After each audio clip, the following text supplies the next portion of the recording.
आणि मागे जे 60-70 वाल्या 50 रांगा होत्या ना साहेब, ते 90 वाल्यांपेक्षाही खुश होते. त्यांनी व्हायचंय ते होऊ द्या, आता काहीच आपल्या हातात होते. अजून महिनाभर तर काही कळत नाही. ती शेवटची जी रांग होती ते खुश होते. 80 ते 90 मधले टेन्शन मध्ये आणि 90च्या पोटचे खुश. आता 80 ते 90 मधले जे पालक होते त्यांना म्हटलं तुम्ही काय एवढे नाराज आहात? ते म्हणले पोरानं पार मथुरा पाण्यात घातली. म्हटलं काय केलं? म्हणजे त्याला महिनाभर आधी सांगत होतो जरा जास्त अभ्यास कर, जास्त अभ्यास कर. आता 90च्या रांगेत बसलं असतं की नाही. म्हटलं केलं काय?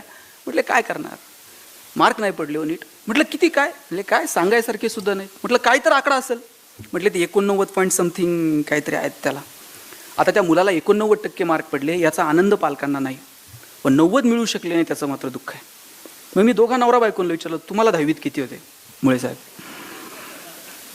आश्चर्य असे, दोघा नवरा बायकोंच्या मार्काची बेरीज केली तरी 90 होत नव्हती.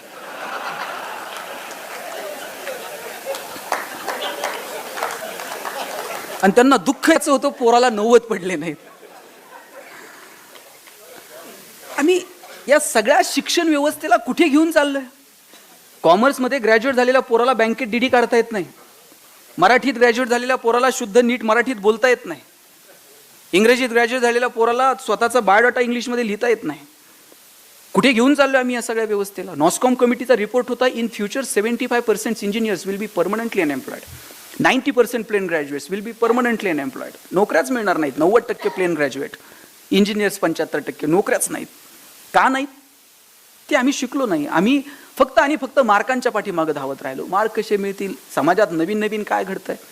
जपान उद्ध्वस्त झालं पण परत ताटमानेने उभं राहिलं. कुणाच्या जोरावर राहिलं? तिथल्या लिंबू टिंबू पोरांच्या जोरावर जपान उभं राहिलं. दुबईमध्ये काय होतं? तेलाचे पैसे होते पण proper utilization of the resources. आज काय? जगातला सगळ्यात बिझिएस्ट एअरपोर्ट दुबईचा आहे, जगातला सगळ्यात प्रॉफिएस्ट मॉल दुबईचा आहे. आम्ही आमच्या पोरांना मोठी स्वप्न दाखवली नाही, त्यांना त्यांच्या जगण्याची कला शिकवली नाही. फक्त मार्क कर, कुठेतरी नोकरी लाग, ह्याच्या मागे लाग, त्याची चिठ्ठी आण, बँकेत तरी लागलं पाहिजे, पतसंस्थेत